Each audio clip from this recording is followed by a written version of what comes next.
The Prime Minister and the Governor-General have attended a memorial service to mark the first anniversary of the devastating floods which swept through Queensland's Lockyer Valley.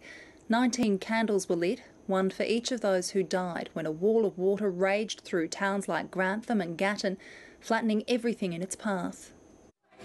A year on, and it was an upbeat start to the memorial service in Gatton. Almost 1,000 flood victims, emergency service personnel and dignitaries gathered to remember the 19 people who lost their lives when a wall of water tore through Queensland's Lockyer Valley.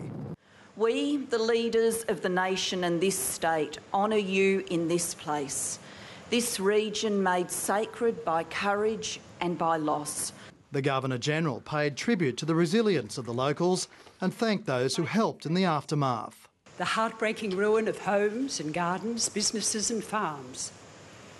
Most crippling of all, the loss of family members, your dearest and closest loves. Our hearts ached for you.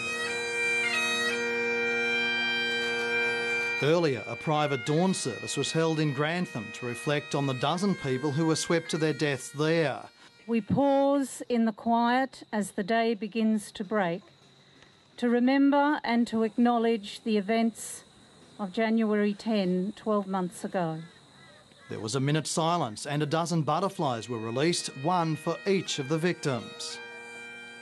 I want to thank you all. Last night, hundreds gathered in Toowoomba to reflect on the devastation that hit their community.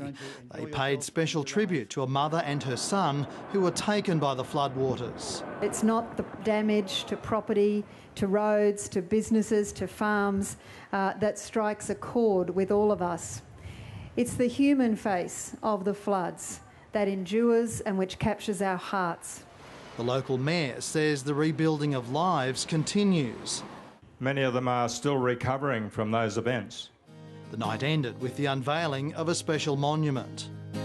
Remember January. James Kelly, ABC News.